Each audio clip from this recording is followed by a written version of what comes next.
Luis Lumbreras es un arqueólogo y antropólogo que no necesita presentación. Muchos peruanos y peruanas conocemos su obra, muchos conocimos su libro famoso Los orígenes de la civilización en el Perú, que tuvo varias ediciones, muchas ediciones piratas, como él mismo lo recuerda en algún libro, y acaba de publicar un libro que es una joya, Pueblos y Culturas del Perú Antiguo. En esta edición, que es una edición muy bella, editada por Petro Perú, por Copé, que es una reedición de una obra que ya tiene varias décadas y que trata, como dice el título, de nuestros pueblos y de nuestras culturas, del Perú antiguo. Y con eso comienzo, Lucho, un gusto conversar contigo. Gracias. Lucho, ¿por qué es tan importante decir Perú antiguo y no decir Perú prehispánico o antiguo Perú? Originalmente el libro se llamaba Antiguo Perú, pero luego de las reflexiones que he tenido durante estos años, he decidido que no. Nosotros dividimos el Perú en Antiguo Perú y nosotros, que somos el Perú contemporáneo. Hay un Perú moderno y hay un Perú contemporáneo. No hay un moderno Perú y un contemporáneo Perú. Hay fases de nuestra historia. El Perú moderno se identifica con la condición colonial con la que nos tocó vivir la etapa moderna europea, en donde liquidado el antiguo régimen se construyó la república y la noción de, democracia que ahora nosotros manejamos. Y el Perú contemporáneo, que se inició pues con las condiciones de la revolución industrial, nos llegó a nosotros también, pero en condición, vamos a llamarle, de dependiente, semicolonial, lo que se quiera. Esto es lo que me ha inducido a cambiarle el nombre al libro y llamarle Perú Antiguo y no Antiguo Perú. En una perspectiva que ha hecho que también escriba el último capítulo sobre una versión de la arqueología peruana del siglo XVIII, XIX y XX. ¿Por qué has vuelto al libro? Porque este es un libro que se publicó hace muchos años, que era una mirada panorámica a lo que sabíamos justamente del Perú antiguo hasta mediados de los años 60, luego 70 en la segunda edición. ¿Por qué volver? Mira, el libro fue un libro muy exitoso, especialmente en el extranjero. Llegó a tener varias ediciones en la versión en inglés que se publicó en los Estados Unidos. Allí hubo, pues en realidad en la práctica, 9 o 10 ediciones con reimpresiones de este libro. El libro fue tomado como texto universitario. El libro en el Perú realmente solo logró tener una edición, que fue el primer volumen editado por Paco Moncloa. Luego se perdió la edición acá y la segunda edición se publicó solo en inglés. Esta tercera edición es una revisión de ambos. Yo paré la edición de este libro a fines de la década del 90, a comienzos de nuestro siglo, cuando me pidieron en los Estados Unidos seguir haciendo una 9ª o 10ª edición. Y esto porque ya había mucha más información de la que había en los años 70, cuando se hace la publicación. ¿Esa fue la razón? Sentía el libro obsoleto. El problema es que los demás no lo sentían. Y los demás no lo sentían porque a mí me tocaba seguir con la profesión y había demasiados cambios en el medio. Cambios en el campo de la ciencia, especialmente en los aspectos observacionales. Nosotros en estos 50 años casi miramos de cerca la luna y las estrellas. Miramos de cerca los microbios más diminutos que hay. Hemos podido observar átomos y qué sé yo. O sea, nuestra capacidad observacional ha crecido bárbaramente. Y eso en el campo de la ciencia tiene una repercusión sustantiva. Y claro, y en la arqueología hay pues la imagen esa que seguro muchos tienen del arqueólogo, del aventurero, más que el arqueólogo, ¿no? Esta suerte de Indiana Jones, ¿no? Pero claro, una pregunta que yo me hacía es, efectivamente ha habido un gran avance además en los análisis, en el detalle, ¿no? Yo también leyendo el libro me he sacudido un poco de lo que conocía, de lo que aprendí en la universidad. Pero, ¿qué es lo principal que queda de aquellos viejos arqueólogos que fueron los padres de la arqueología peruana? De Hule, de Tello, del Arco. ¿Qué es lo que todavía sigue en pie después de tanto tiempo? Todo. Una de las ventajas de la arqueología es que es una forma de acumulación de testimonios. En realidad, para nosotros los arqueólogos, los objetos no son bellezas o monumentos como normalmente se aprecian.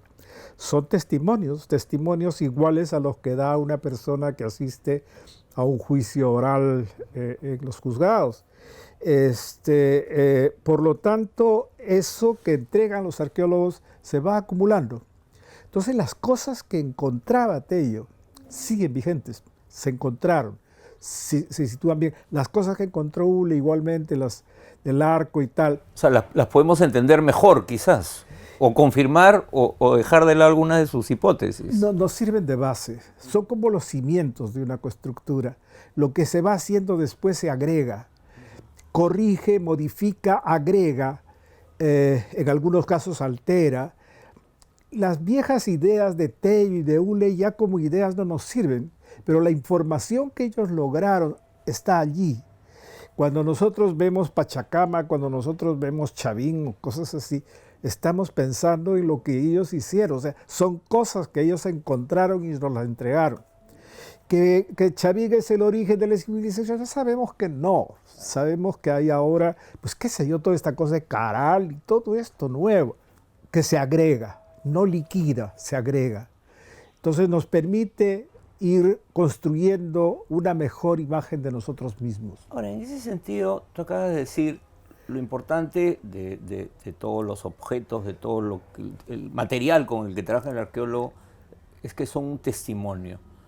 Pero cuando uno mira ya las políticas del Estado peruano en relación al patrimonio, porque son patrimonio también, Sí, es claro. testimonio, es patrimonio, uno a veces se desconcierta un poco, y tú lo dices en el libro, que a veces estas políticas, más que preservar, destruyen.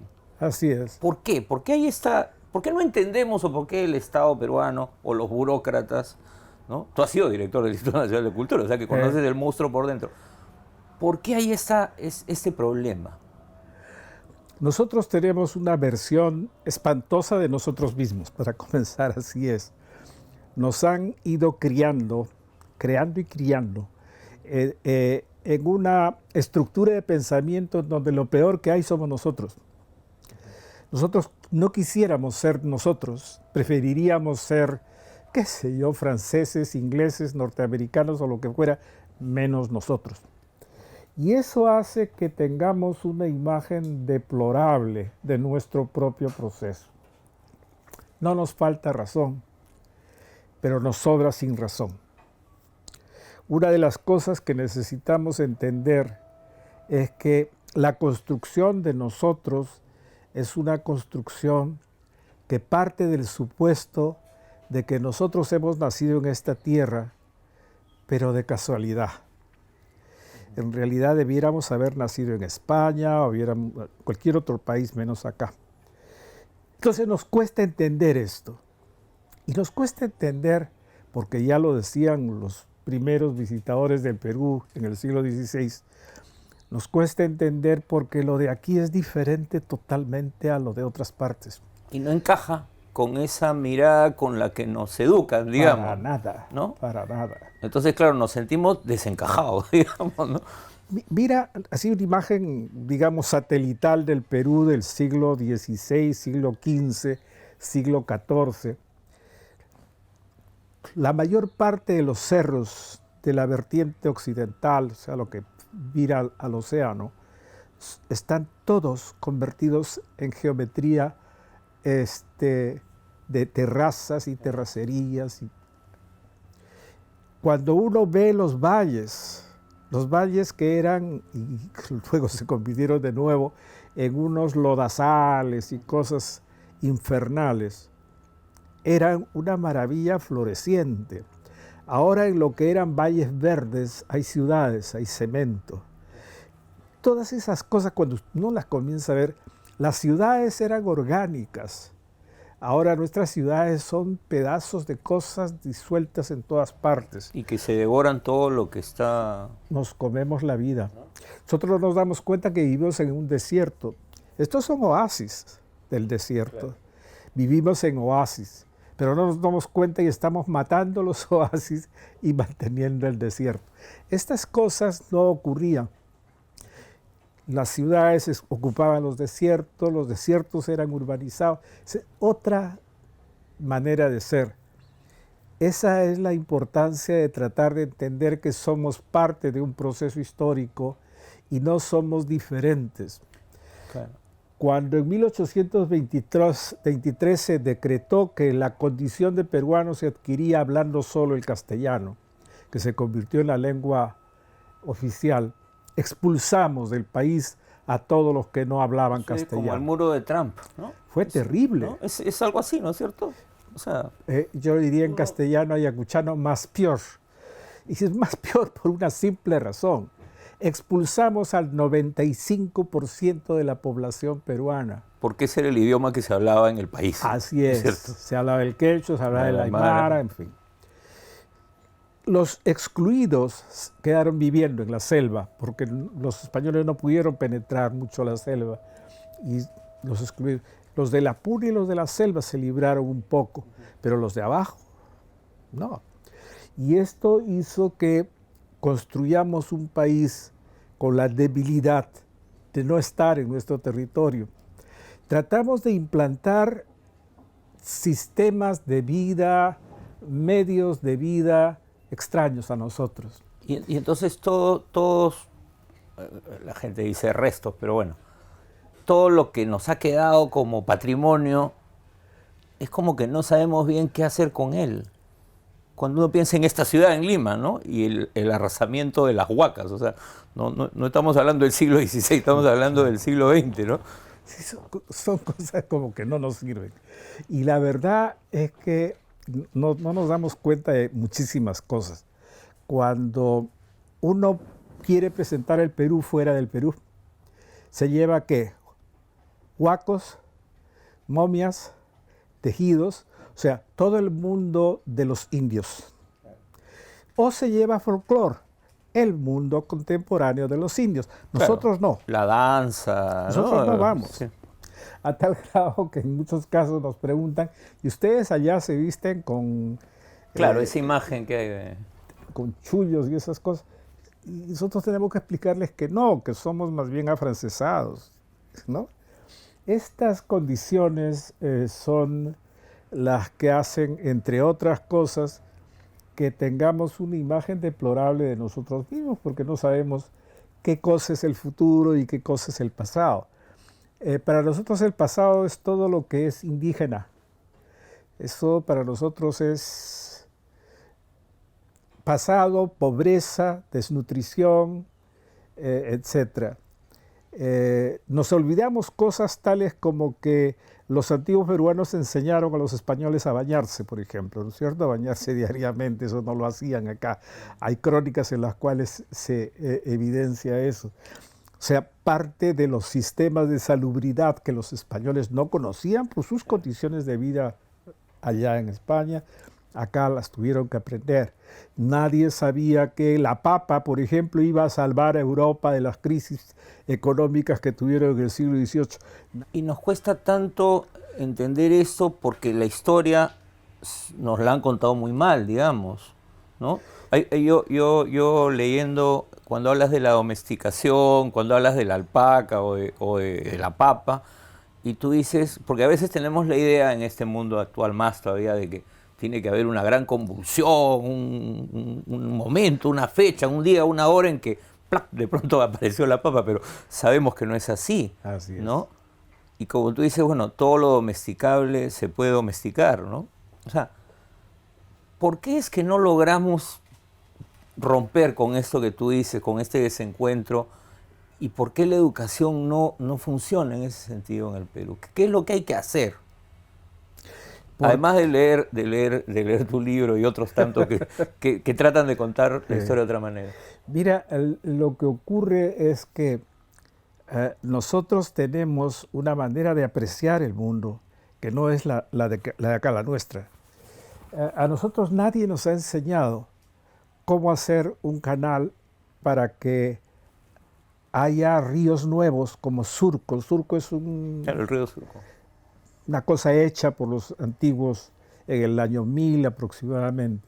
Se han inventado valles aquí en el Perú. Se ha creado cosas que no existía a través de obras fundamentalmente de carácter hidráulico. Los Nazca, ¿no? También. Todo es una cosa maravillosa. Todo eso. En realidad todo. Y nosotros no hemos aprendido esas cosas. Lo que ocurre es que tratar de entender todo eso desde una lógica en donde el proceso agrícola requiere de maquinaria no adaptable a terrenos tan escarpados como los nuestros. Entonces, de hecho, nosotros estamos, por ejemplo, en la guerra por las carreteras. Nos hemos olvidado que la única parte de comunicación que fue aproximadamente adecuada fue la de los ferrocarriles. Podríamos usar ferrocarriles. Nosotros no estamos ayudando a generar los mecanismos de conectividad que existieron con el Capañá, por ejemplo, y hemos desarrollado una estrategia de comunicación basada en la costa, con un eje en la costa que es la Panamericana y dejando detrás la sierra, que era el núcleo básico de nuestro desarrollo económico y social, y desde luego a las espaldas totalmente la selva, ¿no? Que la Amazonía la convertimos en el patio trasero del Perú, cuando era uno de los factores fundamentales de nuestro proceso económico.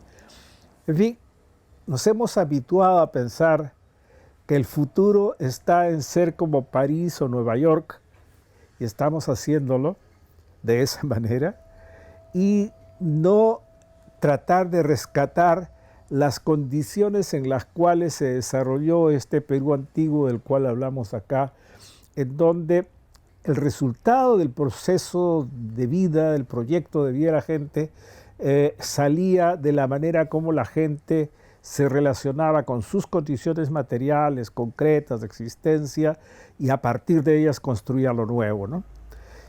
Nosotros lo que vemos allí, no lo digo explícitamente, pero lo que vemos ahí es un proyecto de vida de permanente crecimiento, desde el periodo en el cual se inician y llegan los cazadores y los recolectores, se van construyendo cosas.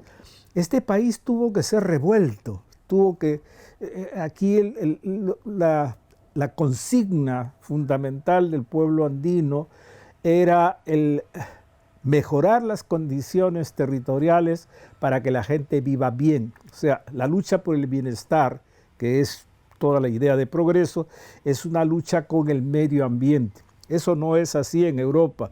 En Europa tiene mucho que ver el hecho de poder ser propietario de una cosa en relación a otros que te las pueden quitar tus propiedades. Y entonces la guerra entre grupos de personas es lo fundamental. Aquí no hay una historia de guerra. La historia de las guerras es la guerra de nosotros contra el medio. Eso no lo entendemos ahora. Ahora, además hay otra cosa que tú señalas, ¿no? Y que cualquiera que ha recorrido el Perú se da cuenta, ¿no? Que el mundo andino, la cita que estoy citando casi textual, es lo contrario a la uniformidad. Así es. O sea, este es un territorio donde rápidamente, bueno, los españoles se dieron cuenta muy rápido, los conquistadores, pasabas de un clima a otro, de una naturaleza a otra, en lo que duraba una jornada de un día, ¿no? Los españoles efectivamente tenían algo parecido a nosotros, pero no se dieron cuenta.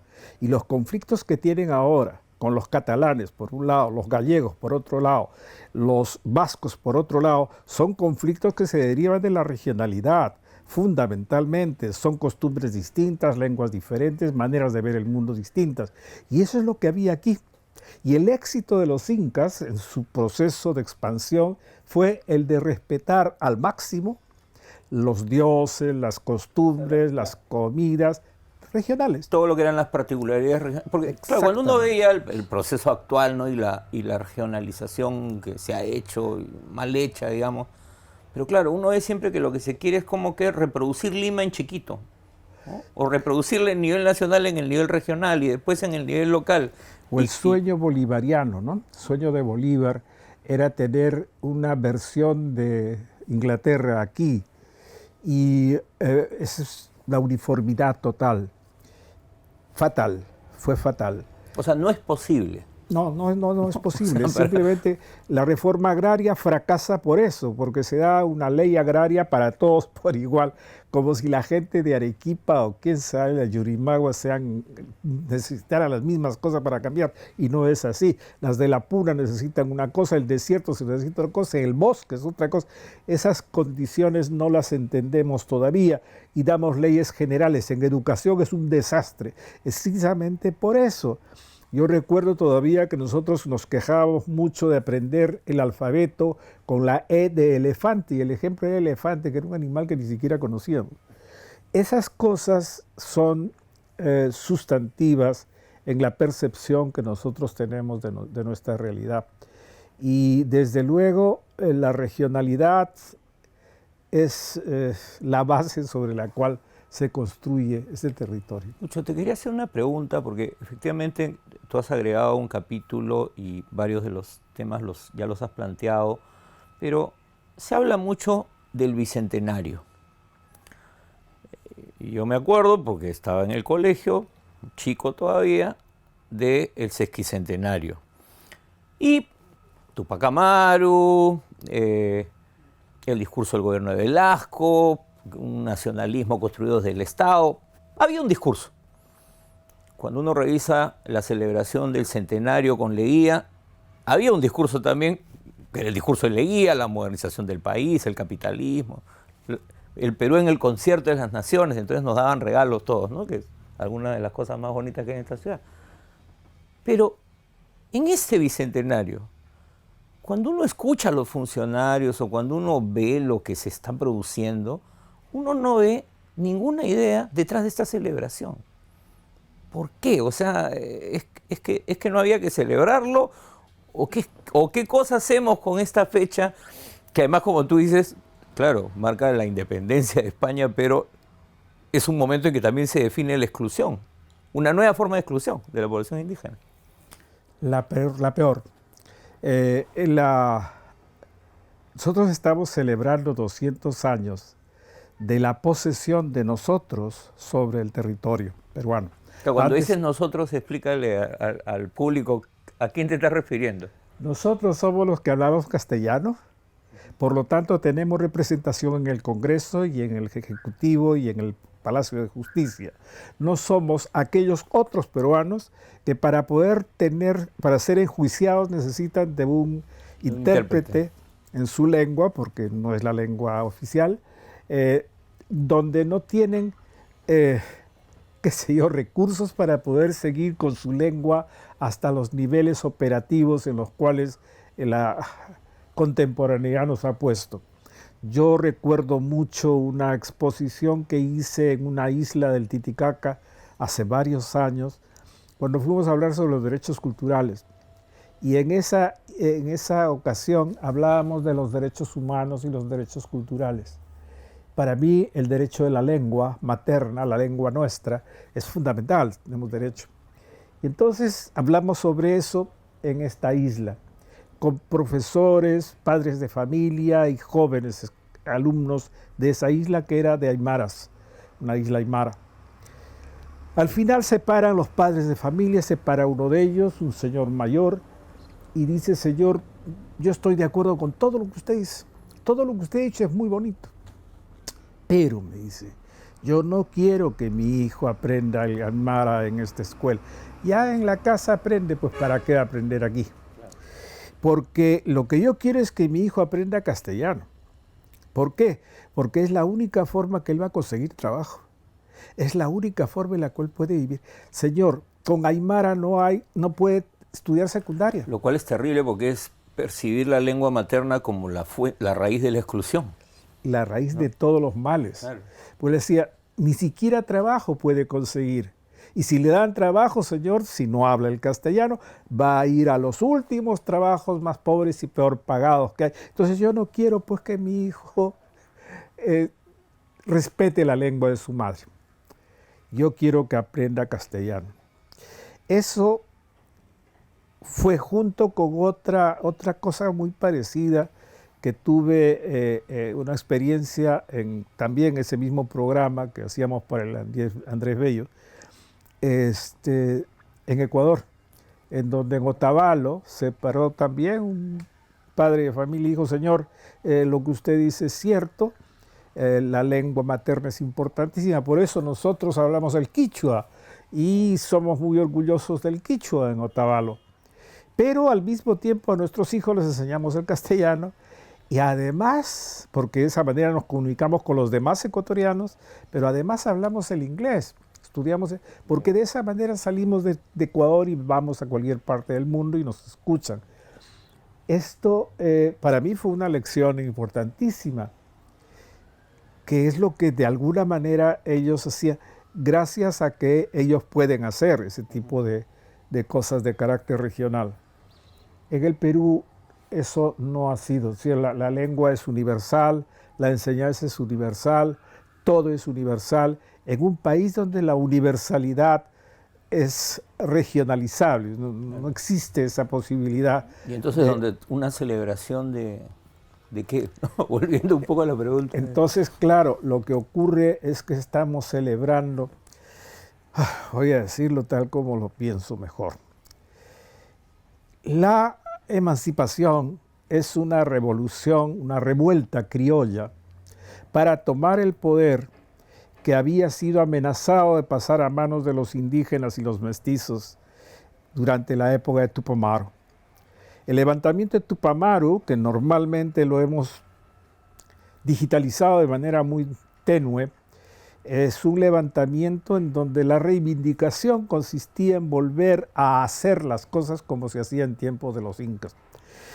El que mejor entendió eso fue Vizcardo y Guzmán, que hizo una carta que realmente la presentación diga, oiga, lo que está ocurriendo en el Perú con este movimiento de Tupamaru, no hizo el nombre, pero en fin, es exactamente lo mismo que se está haciendo en el mundo entero. Era una burguesía que estaba cambiando el viejo régimen hacia condiciones nuevas. Y eso, decía Vizcardo y Guzmán, que está pasando allí es una revolución. Los criollos entendieron bien esto. ¿Por qué? Porque ellos estaban en condiciones de poder comercializar sus cosas con la burguesía de Cádiz y en consecuencia había una presencia de tendencia conservadora en el Perú. Para ellos la llegada de San Martín y Bolívar fue la invasión de Mongo frente a lo que estaba ocurriendo en este país. Ellos querían que se mantengan las condiciones actuales y la mantuvieron básicamente hasta la época de Castilla y siguió. Esta contrarrevolución criolla es la que permitió que Bolívar influyese para la dación de la Constitución del 23, ratificada el 27, y la que posteriormente hemos seguido teniendo. El hecho de que los indígenas hayan podido votar hace pocos años, de que las mujeres hayan podido votar hace pocos años, es porque se fue liquidando la vieja sensación bolivariana que existía. No se liquidó del todo, desde luego, de ningún modo. Seguimos dentro de la órbita esa extranjerizante que tenemos de nosotros mismos. Eso es lo que celebramos. Nada más que no es el 21 solamente. El 21 fue una ceremonia y un discurso apoteósico sanmartiniano al final de su periodo de gobierno. Y luego vino el periodo en el cual los peruanos hacendados fundamentalmente comenzaron a gobernar el Perú. En 1824 comienza una nueva etapa que en realidad adquiere sus formas más precisas ya en el gobierno de Castilla, que fue el primer peruano que gobernó, primer mestizo peruano que logró gobernar en este país. Estamos celebrando eso nosotros, creo yo. Estamos celebrando que nosotros somos los dueños del Perú.